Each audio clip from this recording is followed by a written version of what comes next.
Everyone here is good. Everyone else, go back outside. What's the decision, Jeff? I'll bring you in. For everybody? We're good. We're going to rotate people in, photographer-wise, and so you don't have. If you're vaccinated, you don't have to worry about social distancing. Like you next to each other if you're vaccinated. If you're not vaccinated, it's on you. If you're not vaccinated, social distance. Nice.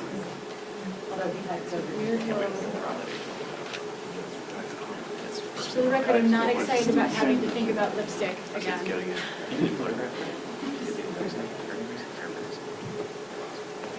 Just a rule given on I'm not that too, but this is, I have coffee in hospital, this is up to you. If you're fully vaccinated, you don't have to wear it. Right?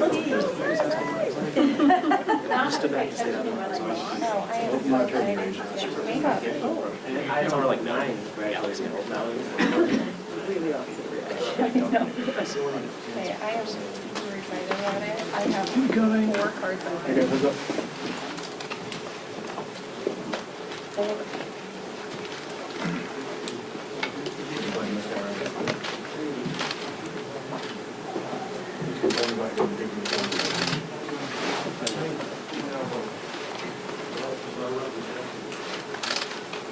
Whoa, down in front. Down in front.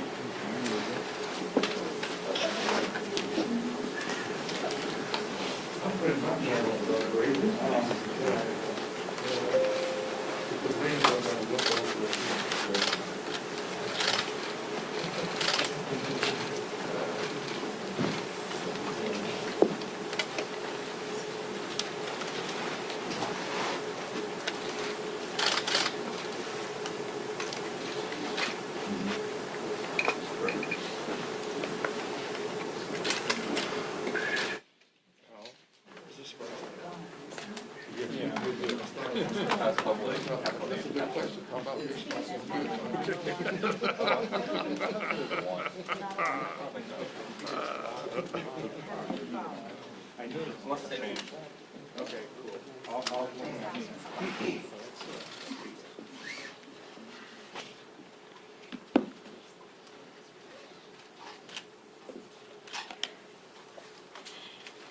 Hello, I'm Congressmember Judy Chu, and as chair of the Congressional Asian Pacific American Caucus, or CAPAC, I'm honored to be joined by my incredible colleagues ahead of today's historic vote to pass the COVID-19 Hate Crimes Act. I'm so proud to be standing here with House Judiciary Committee Chairman Jerry Nadler, as well as the 2 leads of the bill that the Senate passed last month, Congressmembers Grace Meng and Don Beyer. And of course, it means so much to have the support of so many of our Democratic leaders, including Speaker Nancy Pelosi, who's on the floor right now but will join us shortly. And of course, I'm also honored to have standing with us Congress members Mark Takano, Marilyn Strickland, Al Green, Barbara Lee, and Jimmy Panetta. After a year in which we've seen 6,600 reported anti-Asian hate crimes and incidents, and after a year of the Asian American community crying out for help, today Congress is taking historic action to pass long overdue hate crimes legislation and send the COVID-19 Hate Crimes Act to President Biden's desk. Already, the bill passed the Senate by an overwhelming vote of 94-1, which is an almost unheard of showing of bipartisan support these days. And it shows just how much the near daily tragedies of anti-Asian violence have shocked our nation into action. Over the past year, videos like the murder of Vishnu Ratanapakdi, an 84-year-old Thai man who was killed in an unprovoked assault while just taking his walk in his neighborhood in San Francisco. Or the 65-year-old Filipino woman in New York City who was violently beaten on her way to church, and yet nobody intervened. These incidents have terrified the Asian American community. Well, it was not until the gunman targeted 3 Asian-owned spas in Georgia and killed 8 people, including 6 Asian women, that we finally saw national attention brought to the pain and violence that Asian Americans have endured throughout the pandemic. That is why, following these murders, I led a KPAC delegation to Georgia to meet with the community and speak with the families of those who were lost. And we followed the route that the killer took because we wanted to show how deliberate and intentional he was in going out of his way to target Asian women. It was clear that this was a hate crime. And I'm glad that just last week, prosecutors announced that they would seek enhanced hate crime charges against the shooter. But the sad reality is that hate crimes continue to remain underreported. In fact, 3 states don't even have a hate crime statute in place. That's why today's vote is so important. Congressmember Grace Meng's COVID-19 Hate Crimes Act would help improve our hate crime response by creating a new position at the U.S. Department of Justice to better track and address COVID-related hate crimes and incidents.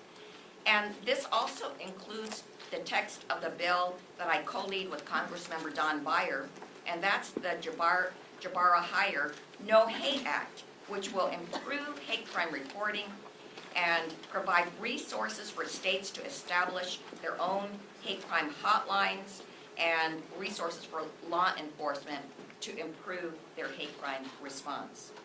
So I want to once again thank Congressmember Grace Meng and Senator Mazie Hirono, who led the introduction of the COVID-19 Hate Crimes Act, and Congressmember Don Beyer and Senator Blumenthal, who introduced the bipartisan No Hate Act. And I'd also like to thank President Biden and Vice President Harris, as well as House Speaker Nancy Pelosi, Senate Majority Leader Chuck Schumer, and House Judiciary Committee Chair Nadler, who made today's vote possible. So thank you again for joining us, and now it's my pleasure to introduce our next speaker, House Judiciary Committee Chair Jerry Nadler.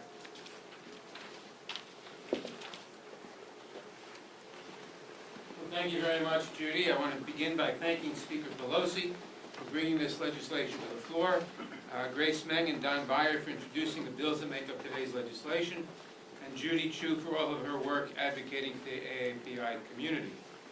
Today we'll take a vital first step toward understanding and addressing the full scope of the disturbing rise in hate crimes in America, particularly against Asian Americans, that we have seen in recent years, which we know is vastly underreported and under-resourced. This legislation sends a clear message to those in our country who wish to harm their fellow citizens. Hate has no home here. We're enduring a hate crimes crisis in America. New York City saw a 73% increase in hate crimes between January 1st and May 2nd compared to that same period last year, with 80 crimes against Asian Americans in the first quarter of 2021. And we are seeing this pattern play out in major cities across the country. This documented rise in violent hate crimes against Asian Americans fits tragically into the broader and deeply troubling trend of hate-based violence and mass murder in America.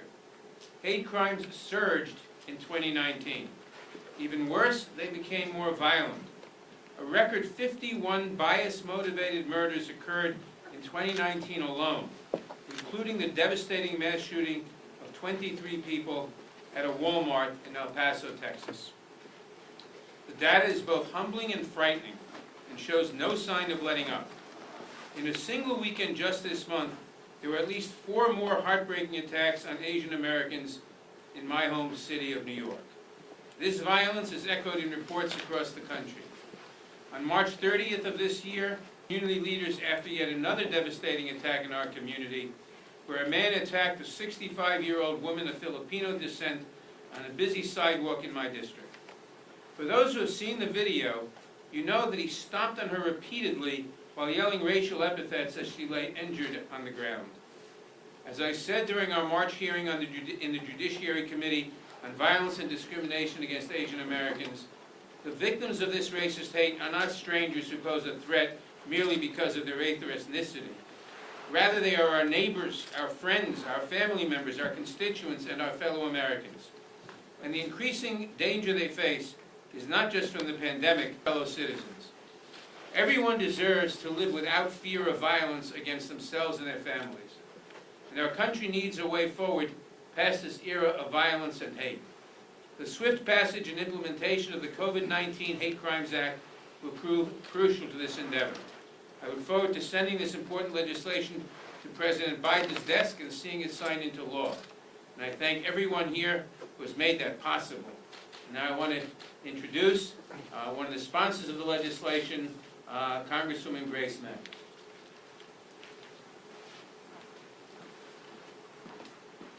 Thank you so much, Chairman Nadler, for your leadership on this issue, and of course to our chairperson of KPAC, Judy Chu, for your leadership as well.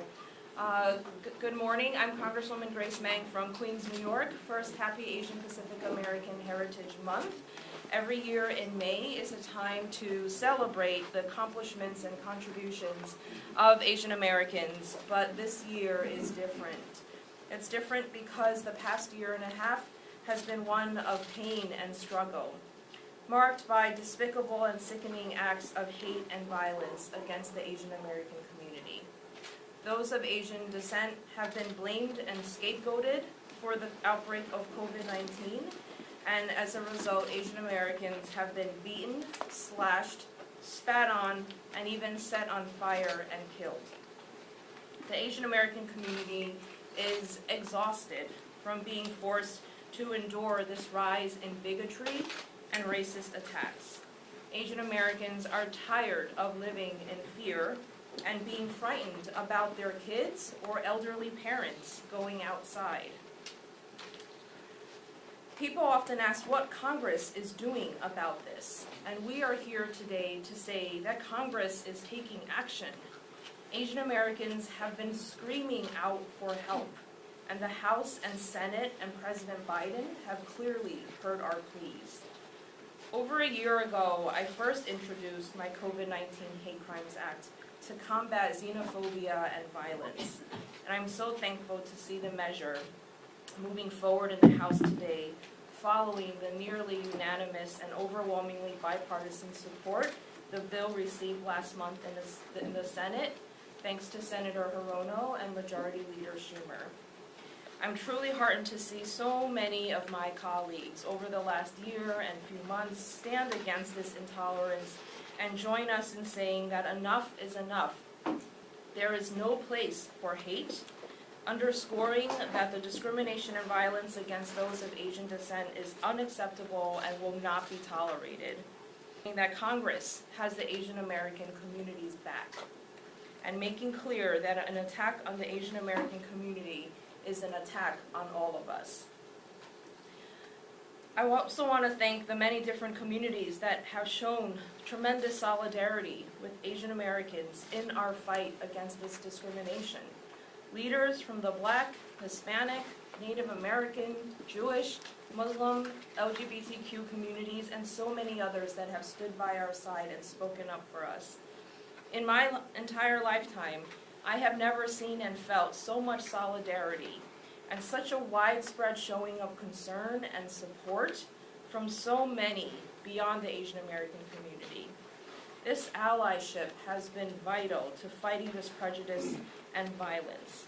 It means a lot for our community and to me personally, and has helped us to get to this point with the bill. The most basic and fundamental role of government is to protect the safety of its citizens. And we need to make sure that we are fulfilling that obligation when it comes to combating these disgraceful assaults on the APA community. So let's pass our COVID-19 Hate Crimes Act in the House today. Let's get this crucial legislation to the finish line so that President Biden can sign it into law. For too long, Asian Americans have been seen as invisible and silent. We are often viewed as foreigners and outsiders. But today we are at a galvanizing moment where we say loud and clear that we are as American as anyone else in this country, and that we will be seen as invisible no more. As I've said, with all of us working together, I'm hopeful that we will stop Asian hate. Thank you, and now it is my honor to introduce the Speaker of the House, a wonderful friend and ally of the APA community, who's been a steadfast supporter of this bill and of our community. She's publicly stood with us from the very, very beginning when this sentiment first reared its ugly head. And thanks to her leadership, this bill is on the cusp of becoming the law of the land. Speaker Pelosi. Thank you very much, Grace Meng, for your wonderful leadership, for the representation that you bring to the Congress of a great district in the state of New York. I've had the honor of visiting you there to see how you benefit from the, shall we say, exuberance of your beautifully diverse constituency, many from the AAPI community. Our Congress is truly blessed by your leadership as manifested today in this legislation on the brink of becoming, as you said, the law of the land. It is a momentous day, and so I want to salute all of our colleagues who are here, some who will speak, some who are a resource in this conversation, and their leadership has made a tremendous difference. I want to thank Judy Chu, the chair of KPAC, who has been, well, I would say relentless is a minor word to use for her. In every manifestation, whether it's in her Committee of Ways and Means, whether it's in the crescendo meetings and the rest, whether it's in the full caucus, to constantly bringing to the attention of members what the challenge is out there, what the possibilities are for going forward. And today we will do so in a bipartisan way. Thank you, Judy Chu, for your leadership of KPAC. John Byer is a champion of the Jabara Hire No Hate Act, and you will hear from him. I'll introduce him momentarily. And I thought that Jerry Nadler's statement was not only a great statement for today, but a statement about his life in the Congress, where he has been making this fight for a very long time about ending hate in America. As Congresswoman Meng was speaking, I was recalling the day, a month ago, was it? I've lost track of time, when we were on the Senate side, when was it the day of the President's speech? It was about a month ago. In any event, when we were standing there with Leader Schumer, with Mazie Hirono, with Tammy Duckworth, with Andy Kim, and with our distinguished author of this legislation, Grace Meng. And the thought that that bill was going to be going to the floor of the Senate and receiving bipartisan support was such a glorious thought. And now here we are following up on it. It did happen to make it the law of the land. It's so important, and I want to salute President Biden. Right from the start, within hours of his inauguration, he said how important this was, directed the Department of Justice, even before we had an Attorney General, to take this in hand and to improve how we could make the count, to fully document. Has been said, you can't fight it unless you can identify it more clearly. And he has been in support of that. And when he made his announcement on COVID, his speech to the nation on that subject, he included the AAPI violence as a challenge in our country. So this has been so much a part of the White House. I know he will welcome this legislation when it comes to him.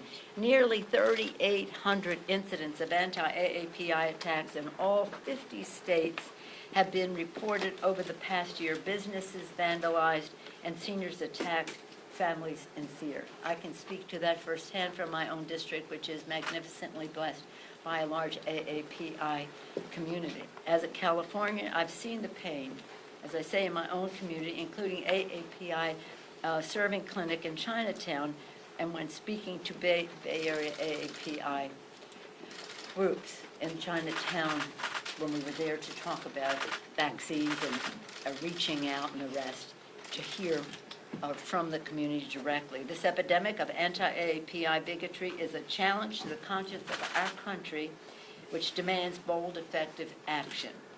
This bigotry is even more shameful, given the AAPI's community heroism. 2 million fighting on the front lines of the pandemic. 2 million AAPI heroes fighting on the front line of it. The COVID-19 Hate Crimes Act will strengthen our defenses to prevent, report, and combat anti-AAPI violence, and it will build on steps, as I mentioned, already taken by President Biden. Together, these actions will make a significant difference in how we address hate crimes in America, not only during this pandemic, but for years to come. We know how we got into this situation. No need going into that, but let's get out of it. In the Senate, this legislation passed nearly unanimously, except for one person. And we hope to see that unity reflected here in the House. The AAPI Heritage Month, this month, the month of May, let us honor the AAPI community's contribution with action, ensuring every person can live with safety, dignity, and hope. What I hope is that the unity that's springing from this legislation will further engender more unity on other challenges that we face. And now it is my honor to yield the floor to the distinguished gentleman from Virginia, Mr. Byer, who has been mentioned, has been a leader in the Jabaya Hire No Hate Act. Mr. Byer. Thank you, Madam Speaker. And I'm honored to follow the most excellent speaker who is leading the most productive and accomplished Congress in generations. And thank you to Chairman Nadler for taking hate crime so seriously and for being a real partner and leader on this topic. I also like to acknowledge you've been joined by Congresswoman Doris Matsui and Congressman Tyke Healy as part of this press conference. And thanks so much to Grace Meng and Judy Chu for actually getting this through the Senate and bringing it to the floor today. And let's thank the Stop AAPI Hate group, who were able to actually count the spike in anti-Asian hate crimes last year and help us pay context to this great need. This is exactly what's needed, though, because we have known there's been an undercount of hate crimes for years and years. How many hate crimes happen every year? The truth is we just have no idea. We know that many police departments don't report any data at all to the FBI, roughly 2,400. We also know that of the 18,000 that do report, something like 86% report zero hate crimes last year, including 71 cities with over 100,000 people. This would be great if it were true, but no one really believes it. And as Grace so well said, right now we're paying special attention because of COVID to the AAPI community. But this has long afflicted the black community, the Muslims, our Latino friends, LGBT folks, and many, many others. I've always believed that the more transparency and data we have, the better we can understand the problem. We're here today speaking to journalists who must believe that when you report on something, you change it. The basic notion is you can't manage something that you're not measuring. So with this bill, we're providing the excellent tool to actually stop and measure AAPI hate crimes and all the other hate crimes and give our leaders the tools to move forward.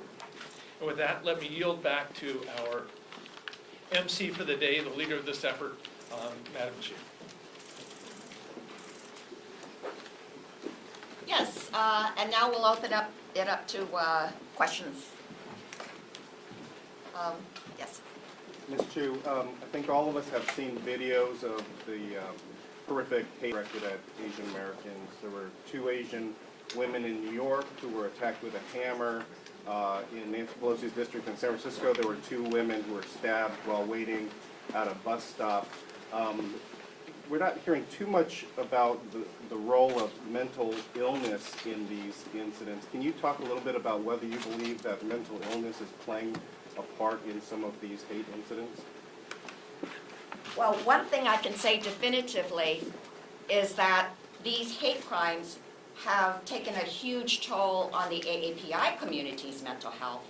In fact, there is a study that's a year long now, a very extensive in-depth study by the Asian American Psychological Association, which looked at the different issues that AAPIs are facing right now. And as you know, there's so many with COVID-19, the decline in small businesses, but guess what is number one as far as issues for Asian Americans? It's mental health. 50% report that they have an issue with mental health right now. So what is it like to open up the newspaper every day and see that yet another Asian American has been assaulted, attacked, and even killed? Well, when you read that every single day, and see that there's 6,600 of them, and that's probably an underreporting, then you start to think, well, will I be next? And that's the kind of mental situation that AAPIs are facing right now. It is a heavy toll, I can tell you that. Anything you can talk about in terms of mental illness related to the perpetrators? Yes, I of course, obviously, there are mental issues that are endemic to those who have perpetuated these crimes, which shows that we have to have a better response overall to mental illness in our nation, because there certainly are far from enough resources there. I don't know if anybody else would. So your question goes to one of the most important reasons why we need legislation like this, because we need to have better data to be able to better assess the situation, including the mental health state of the perpetrators. And I speak more from a local perspective because in New York City, there have been recent efforts to more efficiently investigate and to collect data on these incidents. And there was a report I saw just yesterday where almost half of the perpetrators suffered from mental health issues, and this is precisely why we need legislation like this to get a better picture of this situation. But let's be clear that this legislation is very important to going towards solving this issue, but it is only one piece. Like you mentioned, mental health is incredibly important, and we do need more services and investment in general. Just directly to the question about those perpetrators who are mentally ill, I believe and I assert that leadership at the top levels makes a difference. So only, we can do a lot with statistics and we need better data, but we know, and I think it's common sense, that if you have a destabilizing leader or destabilizing leaders, big influencers, they can also destabilize those who are vulnerable in terms of their mental stability to act out. There and there and there. Hi, Tia Mitchell from the Atlanta Journal-Constitution. The COVID-19 Hate Crimes Act is on the suspension calendar, and you know that Republicans have increasingly used delay tactics. So do you think there's a chance your bill might not get a vote today, and what message do you think that sends, if any? This bill is certain to get a vote today. It is on the agenda. It has been put there. So that is why it was so significant that the Senate passed it out with this vote of 94-1. As you know, we have not seen too many bipartisan votes like that have made it out of the Senate. With our vote today in the House, it is a certainty to be passed and then to be sent to President Biden's desk. So we have actually no concern that it will not pass out of the House. Thank you, Representative. Back in 2012, you helped lead the effort for essentially an official congressional apology over things like the Page Act and the Chinese Exclusion Act. I know several years later, Assemblyman Kim up in New York called on former President Obama to do so, and he did not. Have you had conversations with this White House? Would you like to see President Joe Biden do what no president has done and issue an official apology from the Oval Office about 139 years later for the Chinese Exclusion Act? Of course, I would like to see every level of government issue an apology for the Chinese Exclusion Act, which made Chinese Americans second-class citizens for 60 long years in this country. That being said, I have to say that President Biden has done more for Asian Americans than I've seen in a long time. I'm just within a week issuing the presidential memorandum to deal with disproportionate effects of COVID-19 on Asian American communities and condemning the hate crimes, as well as directing the Department of Justice to work with the AAPI communities, was a huge step after a year of being totally ignored by President Trump, who actually doubled down on his usage of the terms China virus and Wuhan virus.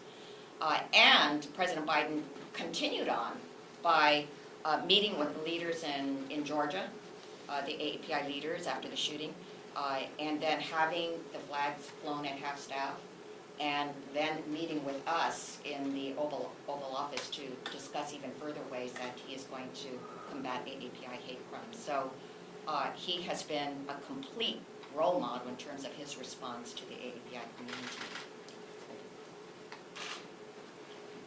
Right, so Nicholas Wu with Politico. It seems that there are some progressive groups, 18 Million Rising among them, that are opposing this legislation because they say it focuses too much on law enforcement. Do you have any response to that? Thank you for the question. First of all, I do appreciate their input. I do want to say and emphasize that this legislation allocates no new funding to law enforcement, and we understand the issues that they raise about law enforcement, for example.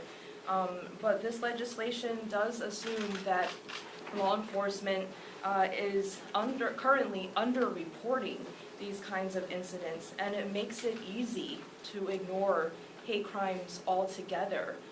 So that's why we believe that this response is necessary. I know that in their letter they raise other issues as well, which, just as we're talking about issues like mental health, we should absolutely address. Thank you, Congresswoman Chu. So as you know, the DOJ has launched an investigation and expedited review on the investigation and prosecution against hate crimes. And I was wondering if you or members of KPAC had any talks with the DOJ to follow up with the effort, and what do you think the next step should be? Well, as you know, I led a delegation to Atlanta, Georgia, and we did it to meet with the victims, but also to of the shooter, because we were alarmed when we were hearing the reports from the Cherokee County Sheriff saying that the shootings were as a result of a sex addiction and basically anything other than that it was a hate crime. So I then, when we came back, led a letter in which I asked for the Department of Justice to use their resources to investigate this as a hate crime. And thankfully, they did do this. I must tell you also that we have met with the Department of Justice, but not since they've declared this to be something that they will prosecute as a hate crime. Nonetheless, we actually have a request into Attorney General Merrick Garland to meet with him soon. Would you like to follow up with that, with their meeting? Oh, of course, yes, absolutely, yes. We're in another in-between time in this pandemic, and I'm wondering, as more Americans are taking off their masks, but they're still concerned about the virus, there's a lot of questions about who's vaccinated, who's not. I'm wondering what you feel the Asian American community in particular, are the dangers, or is there an opportunity now to try and get past this time of hate crime, or do you think the danger is as present as ever? You want to? Well, I know that during the pandemic, members of the Asian community felt that wearing a mask brought attention to them, and so there may be Asian Americans as we wind down the pandemic, and I walk outside without a mask. I follow city guidelines, but I know that people are at varying levels of comfort, and AAPIs who want to continue wearing masks, they may feel very self-conscious about that. So that is an extra burden. That's another piece of an extra burden that AAPIs, I think, carry. Hi, I'm Marilyn Strickland. I think about wearing masks in general, and there's a degree of anonymity that you have when you wear a mask. And as we talk about putting public safety at the forefront and making sure that people are vaccinated and that we're actually doing something to address this virus, we do think about how that affects people who want to commit crime and people who may be victims of crime. And I think about the fact that a lot of older women who are Asian have been victims of these crimes. And so I think the question we ask ourselves, does taking the mask off and being safe give you more safety, or does it give you more anonymity? The other thing I remind us too of, when you travel to Asian countries, people wear masks all the time during flu season, when they ride the subway, and so it's interesting to see how the conversation about masks will be and making sure we keep it on what keeps our community safe, what do we do to keep public safety at the top of everything and not letting it get as politicized as it has? But at the end of the day, this is about stopping the crimes, holding people accountable, and making sure that our communities all stay safe, regardless of our background. Other questions? Okay, with that then, I thank you all for being here, and we will end the press conference. Thank you, everyone. Thank you.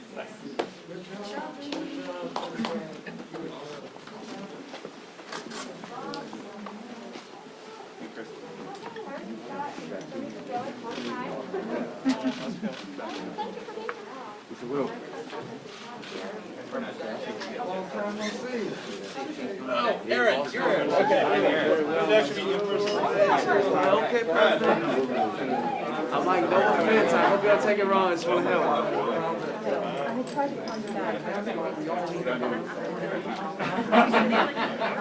Great equalizer. Yeah, it's kind of weird being in here now that I didn't even know with Oh, yeah, my goodness, of course. Something top of mind for you that Yeah, I'll catch you up. Thank you. My dad's a big bird.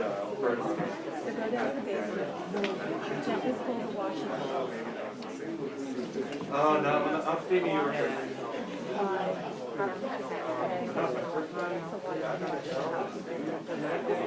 Me too. I want to do it. Yeah, I did. Yeah. Are we doing elbows? I don't know. I walked into my office. Last time I was on the hill. Yeah, that's what we were doing. I like that. That's a better way to say it. Carson, I'm just getting set up in the studio. Okay.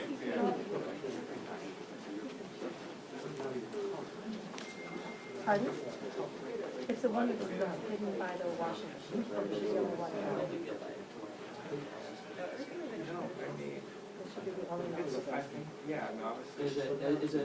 Is the language clear to you? You're not concerned? Or? I only read what they sent out last night. I don't know what. Yeah, I think it's the same thing. No.